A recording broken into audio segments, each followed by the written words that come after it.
What are some psychology experiments with interesting results? Mice were put on two sides of a wall with a door in. Only the right mouse could open the door.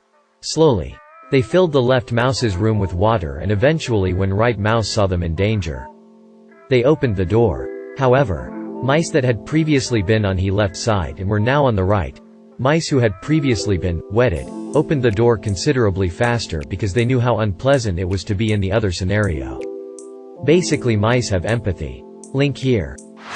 Hedonic adaptation.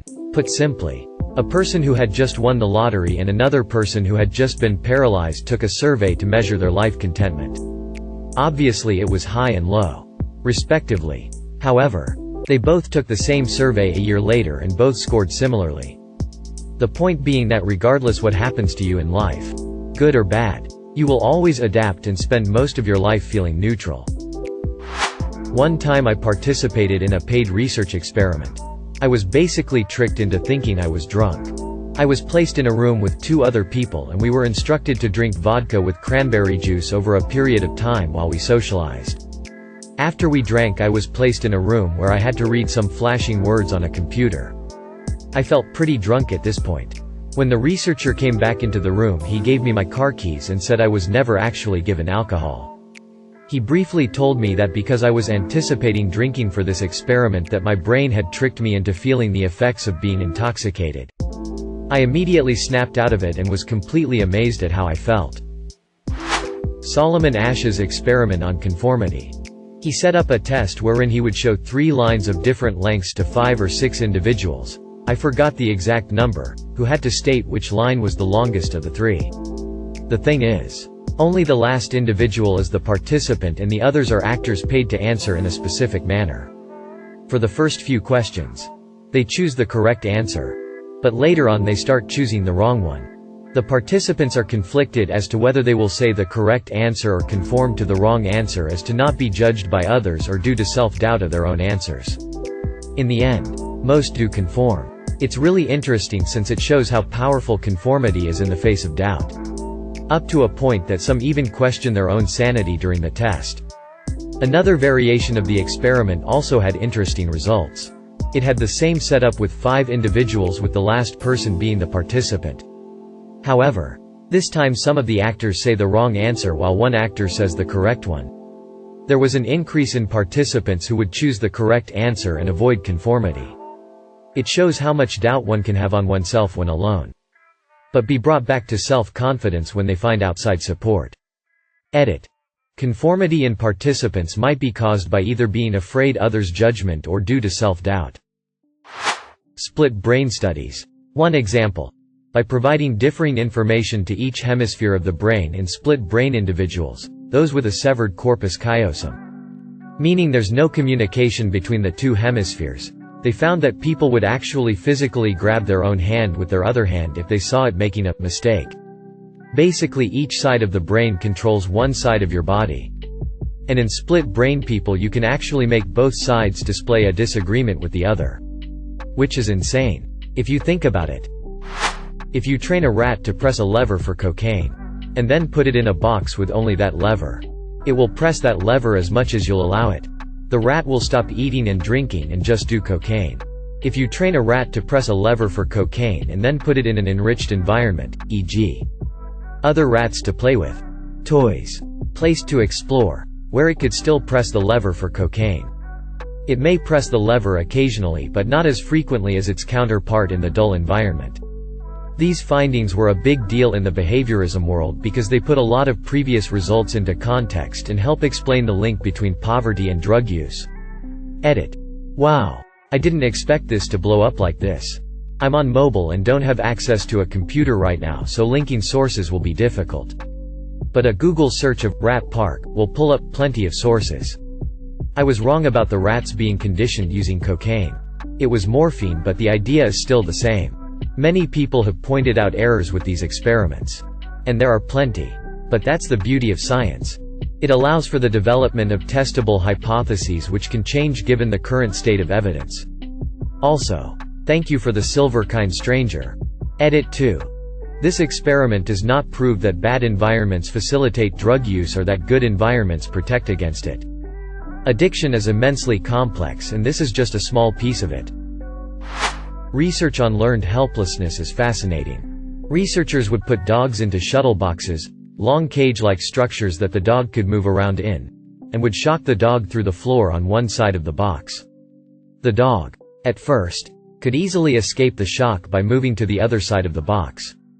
Eventually, the researcher adds a wall so the dog can't escape the shocks, it just sits there, being shocked without escape. Through this, the dog learns helplessness over repeated trials and extended periods of time. Even when the wall is taken down, the dog won't walk to the other side and avoid the shocks anymore. It has become so used to the pain that it doesn't even try to escape when escape would be easy. This research has been used to explain certain aspects of human behavior, especially related to repeated experiences of abuse, addiction, and poverty. It takes a long time to get somebody out of this mindset, and is possibly one of the reasons why people get stuck in terrible situations.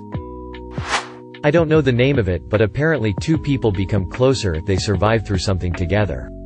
Not even actual, surviving death scenarios, but anything that has you on your toes and heart racing. Like a roller coaster. The car crash experiment. It demonstrated that the way investigators word a question has an immediate effect on the subject's memory of an event. It was part of a suite of studies by Elizabeth Loftus, with various other co-researchers, that began to call in to question the veracity of eyewitness accounts. The influence of the color red in sports. Judges were shown a video of a Taekwondo match and awarded more points to the red competitor, versus the blue competitor. When the colors were digitally reversed, judges awarded more points to the other, now red, competitor. Edit. Since there's a lot more interest than I expected, here's some more info. Red may be a signal of dominance, as reddened skin is associated with higher testosterone, or possibly higher fertility in women.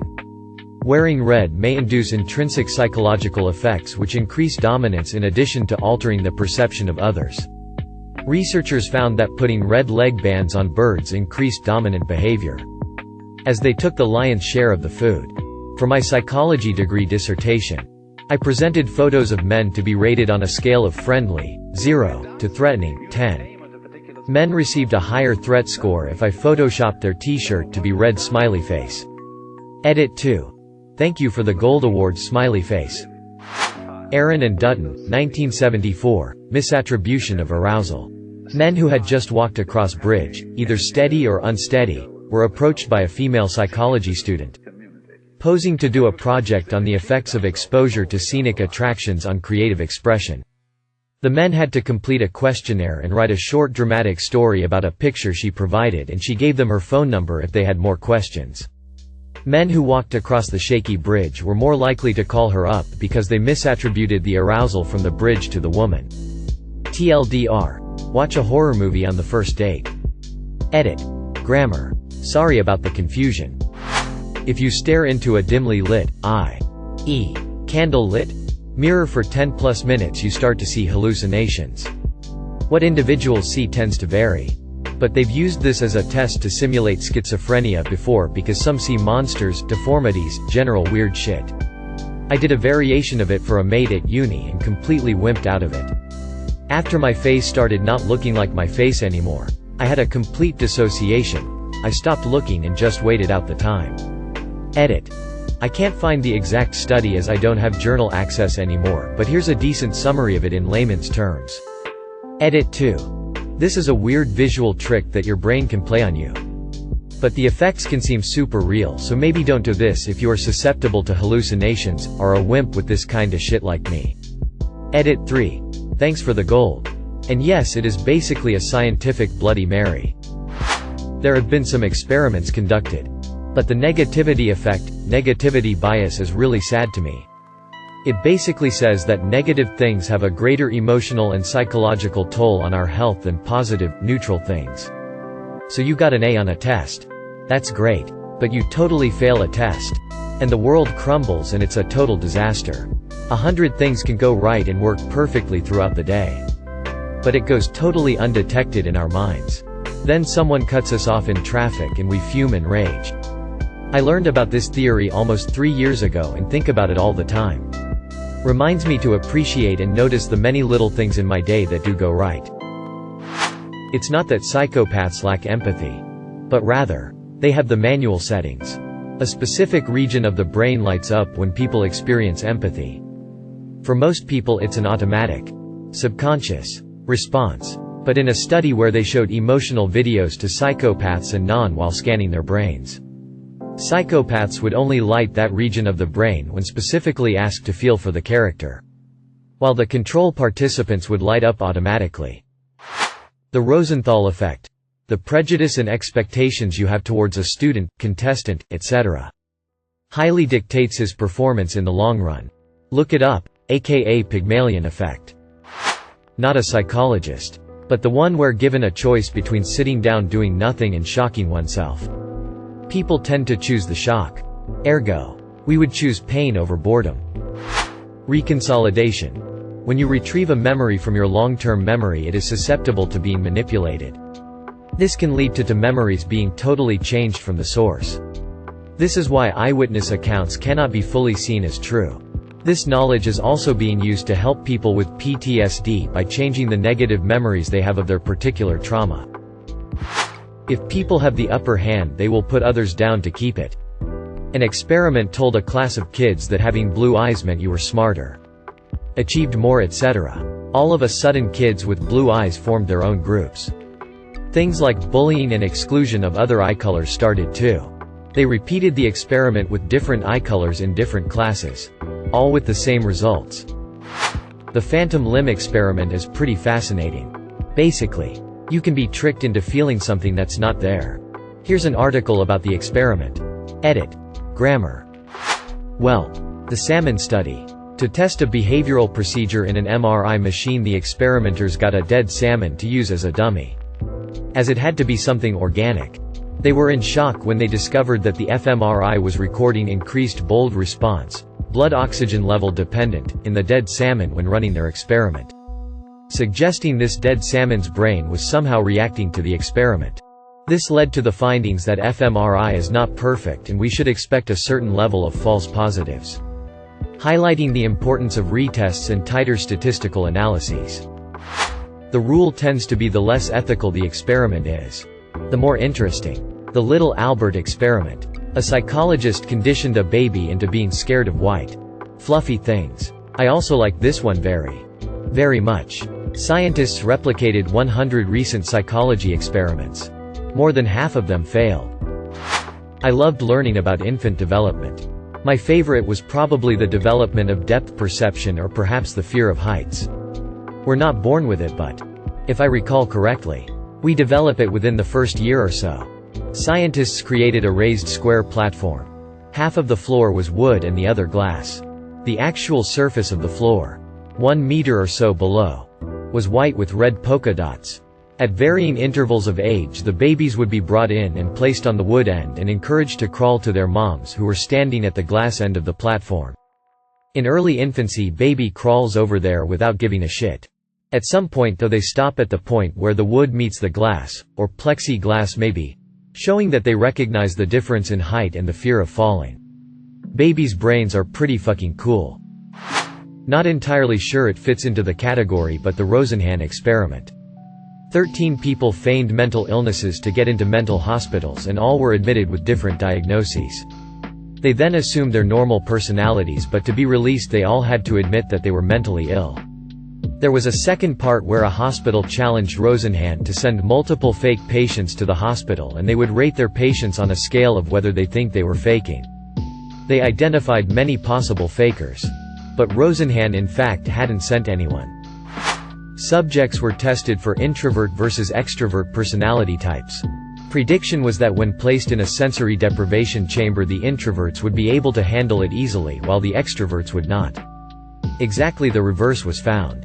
Introverts became agitated quickly and performed all manners of self-stimulation. Extroverts quickly went to sleep. What the finding showed was that it's introverts who are the sensation seekers, needing stimulation from the outside world. Extroverts create their own internal sensation and project that out to the world. Dunning-Kruger effect is one of my favorites. Basically, People with less expertise in a field will overestimate their abilities in the given field because they don't know enough to see the limits of their expertise. At the same time, experts tend to underestimate their abilities because they know too well what they don't know. The phenomenon has, among other factors, been linked to anti-vaxxers, who overestimate their expertise, not seeing what they don't know, with dire consequences. I just recently heard of blind-sightedness during one of my cognitive psychology classes. Basically, the area of the brain that processes what our eyes see is located at the back of the head, just where your skull starts to get smaller, towards your neck. Because of this, if you hit your head back there, quite often everything will go black for a moment before sight returns again. Sometimes though, following severe trauma to this area of the brain, like after falling off a ladder onto a curb or something, a person is never able to see again. For a long time it was assumed that the eyes were somehow incapable of seeing following the trauma, and that was why people were blind. However, it's been shown that it is just the processing of the images that is damaged. In other words, your eyes are still working away, viewing images, but your brain is unable to process the images, so you can't see them. Some experiments looking into this have found that people with damage to this area can still navigate around things in front of them, without realizing they are doing it. So if you told someone with this damage to walk down a corridor, and you placed obstacles in their way, they wouldn't be able to see the obstacles, but they could avoid bumping into them because their eyes are still able to view them and send signals to other areas of the brain to avoid knocking things. This is known as blind-sightedness. Blew my little mind, tbh. Edit. Here's the Wikipedia link about it. It's a little bit science-y tbh, but it explains a bit better what I was trying to say. Edit number 2. So I'm in the UK and it's currently 430 am. Just woke up to pee and I've been gilded. What the hell guys, tears of joy, thank you. Just the general psychological phenomenon of loss aversion. In cognitive psychology and decision theory, loss aversion refers to people's tendency to prefer avoiding losses to acquiring equivalent gains. It is better to not lose $5 than to find $5. It's basically why insurance companies exist. White rats and black rats were raised separately without seeing each other. When a black rat was placed in the white rat's cage, the other rats ostracized him. When white and black rats are raised together and a new black rat is placed in a cage, the white rats accept him. So basically rats are racist, unless raised to accept differences. I'm a huge fan of Milgram's small world experiment. It is more sociology than psychology, but I still think it is really cool. Milgram sends out 160 letters containing the name and address of a stockbroker in Boston to people in Omaha, Nebraska. They had to send it to someone they thought would get the letter closer, but they couldn't mail it directly to the stockbroker. Interestingly, most people that sent on the letter sent it on to the same group of people on the 5th degree. It only took 6 people, hence the 6 degrees of separation, to arrive. On average, it shows how interconnected our world is, even before the internet, which is happy to think about. The 3 Christs of Ypsilanti. Psychologist forces 3 people who believe that they are Jesus Christ to live together. It does not go well. The psychologist, Milton Rokeach, had heard of a case where 2 women who believed that they were Mary, Mother of Christ, were forced to live together, and one of them broke free from their delusion. So he figured, 3 Christs. What would happen? They were angry at each other, often had physical fights. They eventually started getting along by avoiding the topic. He would ask them about the others and each would say that the others were crazy. That they, of course, were the real Jesus. No cures. Some unethical stuff. Interesting though. Hubel and Wiesel inserted an electrode into the brain of a cat and took a single-cell recording of a cell in its visual cortex. By somewhat of an accident, they found that the neuron only fired when an object had one specific orientation. This was pretty much the discovery of center, surround, on, off visual processing cells in the V1 visual cortex. Cool stuff. The elevator groupthink study. Very amusing and sad at the same time. The experiment involved several actors entering an elevator with an oblivious participant. They then begin to perform a series of odd behaviors, such as they all stood facing the rear of the elevator. Inevitably, everyone else who got on ended up also facing the rear so as not to stand out from the rest. The study demonstrates how easily people succumb to group pressure to behave in a certain way. The case study done of Jeannie. She was a severely neglected child that never learned to speak.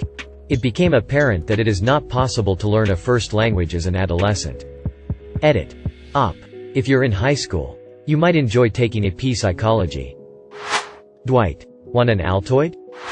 Not just one experiment, but a whole thesis and series of works supporting it. According to the just world fallacy, we expect good or bad things to happen to people for a reason and go to pretty interesting length to make up for the lack of justice. Like someone winning the lottery and us thinking they deserve it. Thank you for watching. If you enjoyed this video, don't forget to drop a like. If you would like to see more content like this in the future, subscribe and turn on notifications to be notified about future videos. Now check out one of these interesting videos.